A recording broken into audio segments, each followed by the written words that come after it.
Hello, I'm Gareth Roberts, this is the Anfield Wrap and this is the wrap up, a new thing we're doing, hopefully going to be a weekly video where we talk about the week in Liverpool, the week in the Anfield Wrap, tell you what's been going on, have a bit of a chat about it, and that's it really.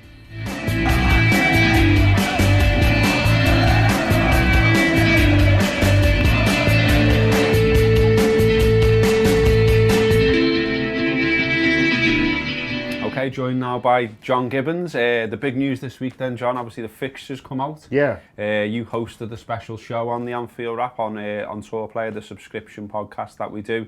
The lads got round the table as soon as the fixtures come out really and had a chat. But just quickly, John, what did you make of the fixtures? What were the standout things for you out of the list? One of the things that came out of the show was that when you're looking at it, well, a couple of things. First of all, there's no real bad run. So there's no December where you're like, oh bloody hell, well, that could make or break us. There's no real bad run in terms of who you're playing against. The big teams are all fairly well spread out, and there's which I think is what you want really, because obviously our record against the big teams has been good traditionally and certainly under Jurgen Klopp. But I think you don't want to get into a run where you haven't won in 4 or 5 just because the fixtures have been really tough and you end up kind of losing a lot of ground. I mean, that might happen to wherever you play, but that seems spread out. And another thing is just how many Premier League fixtures there are in quite a short period before the new year. So I think it's the 29th of November and the 1st of January. There's 9 Premier League games, which is a quarter of a season, so that's going to be a real key period for Liverpool's Premier League season in terms of when you want to have players fit for, when you want to be making sure you're fired, and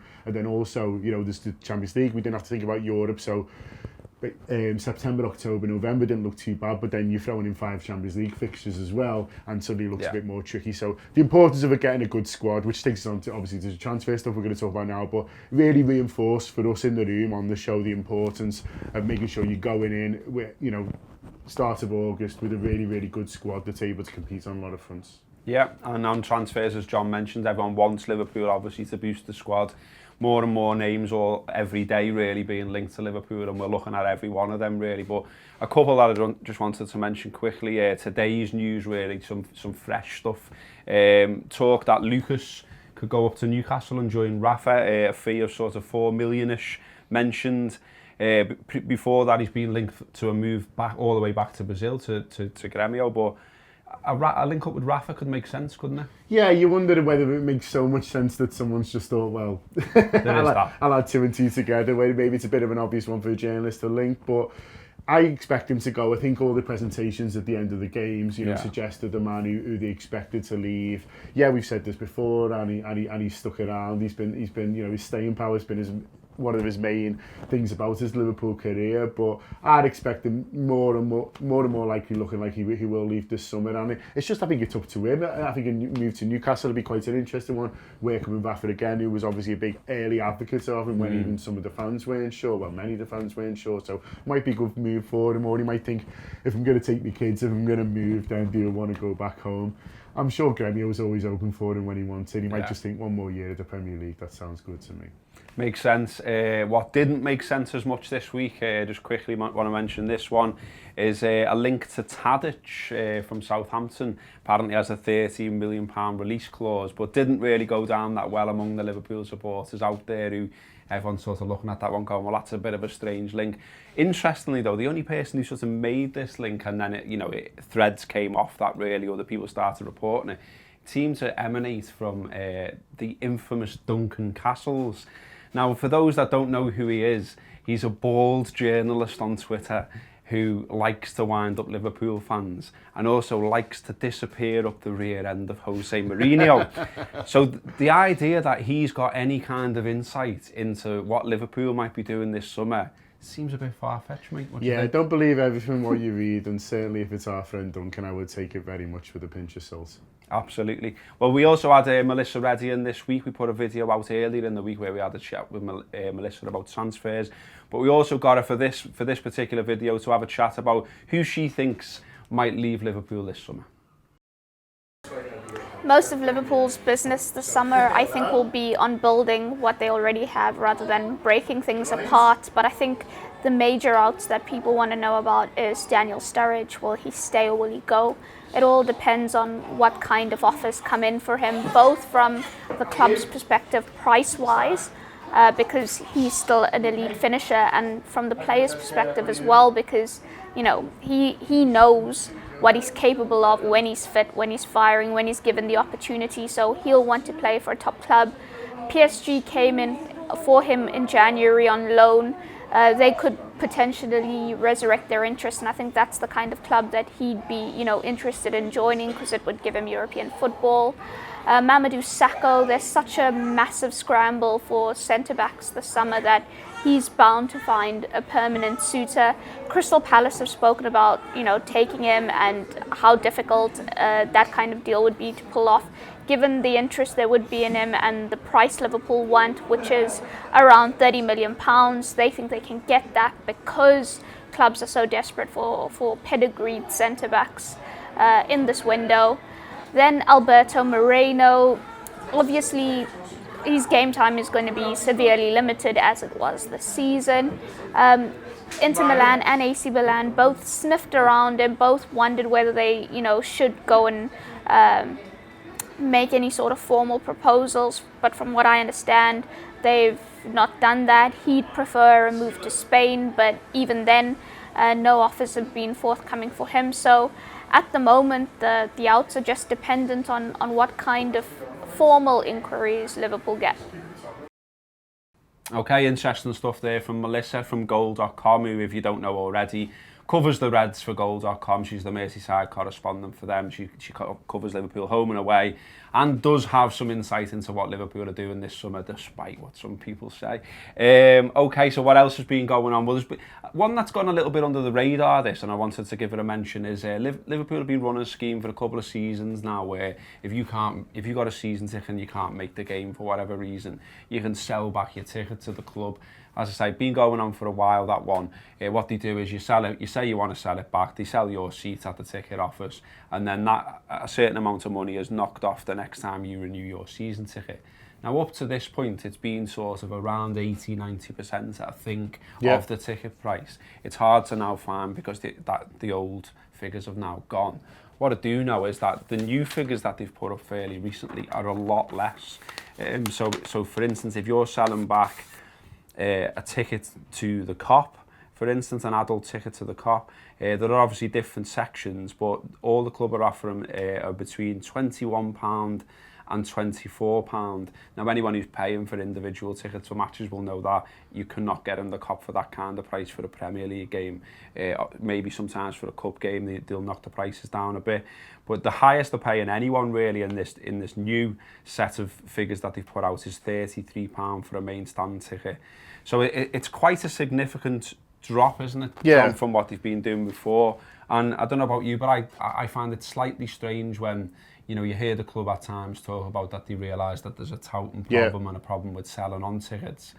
This isn't really going to encourage people to use the buyback scheme, is it? No, it's not. I mean, there's a couple of points here. Obviously, you're right to bring up the touting one. I think it's something that the club should run and pay for themselves. If they're really serious about people using their own fan cards and using the name on them and going through the club, then okay, say, well, we'll give you the full money back for the ticket if you can't get it. Maybe they think that causes problems in terms of people renewing season tickets when they don't even really want them, and then but it should be as close to cost, maybe what it cost. This sounds like something that they're trying to make money out of, which, as you say, conflicts with the fact that they're looking to target touting, because you look at those prices. If I had a spare ticket, there's no way I'd go through that, because I think, well, rather than getting, I think it's low 30s for an upper centenary ticket. If I know I can sell it to a mate and he'll give me 50 quid for it, well, it's a no-brainer for me, you know what I mean? And so they're actually, as you say, contradicting their own things, where they're saying, well, we want to know exactly who's in the ground. Whereas, but going against that, they're making it harder and harder or less attractive to sell your tickets back to the club. And the other thing as well, if I had a COP season ticket and it was a case of 22 quid, I'd probably just not bother. If I didn't come find a mate who'd want to go, which is very unlikely, or it was last minute, the idea of getting £22 off next season's season ticket, and it's September, I'm thinking, well, I'm going to try and find the computer and try and figure out this thing to get 20 quid next year, or should I just leave it? And I think people will leave it, and that's a shame as well, because I always think it's really sad when you see empty seats in the ground, because you think that there's, you know, a young kid who'd love to go, or you know, there's people who I know who was sat in the pub maybe who'd have liked that ticket, but a season ticket holder can't make it. And yes, sometimes things happen last minute, but you know, it's you want to see the ground full. It helps the atmosphere and all that. And so it just seems to me like the club have maybe kind of dropped the ball on this one and not looked at the bigger picture. Strange also as well, because the club does offer finance for season tickets at a pretty good near 0% rate type of thing, which sort of suggests that they understand people struggle to pay for those season tickets. So to then want to make sort of 20-25 quid on these sort of transactions doesn't really fit for me, that one. Something else this week, the dreaded interview on international duty. Yeah, the Luis Suarez favourite. That one's come back to bite us on the bum again, and this time it's Coutinho. Hasn't done a lot wrong by my book, but that doesn't stop everyone reporting it anyway in a different way. Basically all that happened was he was on international duty with Brazil, for those who missed it, asked about his future, asked about the constant links to Barcelona, despite him signing a long-term deal in January. And he said something like, well, it's difficult for me to talk about that. Now, that left it open to interpretation again, I guess, but it felt like mischief making some of the headlines I've seen. Yeah, he struck me, I kind of saw a little bit, he looked very uncomfortable, and he struck me as someone who just didn't want to talk about it. He just didn't really want to get into it. He didn't really know what he could possibly say that it'd help, so he just kind of tried to kind of bat it away, and by the fact that he didn't say, no, I'm committed to Liverpool forever and ever, created a story. Felt a bit sorry for him, really. I think Coutinho's shown his professionalism ever since he's been at Liverpool, shown his dedication to the shirt and to the club, and I don't think that can be brought into doubt. Will he play for Liverpool forever? Well, probably not, but you know, he didn't grow up in Kirby, did he? He grew up in Brazil, so he's got other, you know, might have other ideas for his career and things he'd like to do and ambitions, and fair enough, because you know, he's never been one to sulk, never been one to try and get moves away. He signed contracts with a minimum of fuss, so I think we owe him as much as he owes us, really, and we owe him, you know, a bit more kind of respect and to be kind of concerned about how he may or may not behave. Yeah, and for now he has a 5-year contract. He's on over £200,000 a week, apparently the top earner at the club. And also there's talk that, of course, Klopp is going to basically build his side around him and move him into a deeper, more central role. So that seems to me like a relationship that isn't about to end anytime soon. Elsewhere, more links this week with players. Certain stories have developed in certain ways. So we got a couple of the lads to look at a couple of those. We've got Craig Hannan's going to speak to you about Oxlade-Chamberlain, and Josh Sexton's going to speak to you about links to Mbappe. So we know Klopp's in the market for a centre midfielder this summer. He's after a worker with an engine, someone that will look to get on the ball, who'll drive the team forward and who can also contribute defensively. One of the primary targets that have been touted is Naby Keita from Leipzig. But another one that we've heard talk around, quite interesting, is that of Arsenal's Oxlade-Chamberlain. What we do know is that he's entering the final 12 months of his contract. We know that Arsenal's a little bit of a funny situation at the moment with Wenger and with the fans, and the player itself. He wants to play centre midfield, and he hasn't been able to do that this season. I think he finished the season playing both left and right wing back. I'm going to look at his stats here. 12 starts last season. He had 631 minutes per goal, 252 minutes per assist. It's been reported, a story that's been reported by journalists in the Merseyside patch, the likes of Chris Bascombe, James Pearson, and Melissa Reddy, as well as the Mir. He's young, he has all the attributes that Klopp would look to work with and look to sort of push on as a player, help shape and mould him. He feels like a little bit of a project, and you know Klopp likes that kind of player, so it's definitely one to look out for. So over the last week or so, Liverpool have obviously been linked with Kylian Mbappe. L'Equipe in France were the first to report Liverpool's interest, followed by the Daily Mail's Dom King. Real Madrid are actually believed to be leading the chase for the French youngster, perhaps crucially willing to pay over 100 million. Not sure if that makes much sense for Liverpool in the sort of current climate to do the same, but it would be a massive statement from the club. Obviously, he's one of the hottest prospects in the world, Mbappe. If it is true, Not sure what it means for the future of the likes of Divock Origi, Daniel Sturridge or Danny Ings, but I guess that's to be seen. Just some stats on Mbappe then. He's 18 years old, he turns 19 in December. It's his first year as a regular first team player for Monaco. 44 appearances and 26 goals, which is 15 goals in the league in 26 appearances. He's had 4 caps for France after jumping straight from the 19s to the first team as he played against England last night. That was his 4th cap.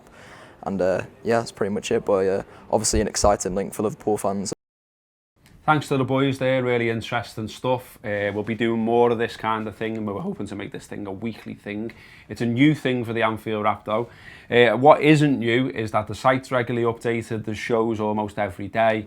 We're talking about transfers 3 times a week on our show, which we call The Gutter, where we get round the table, look at all the latest rumours and get stuck into them. But this week as well, we've got some additional really good stuff and a bit of an exclusive as well, John.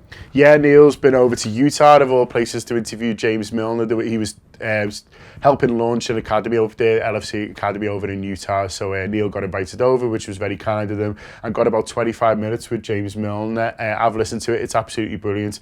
James Milner's obviously a very straight talking guy. You know, he's not one to talk in cliches. You know, he was interested in the stuff that Neil was asking him about, and gave, you know, didn't necessarily agree with everything, you know, that Neil was saying, which was nice as well. So really good interview.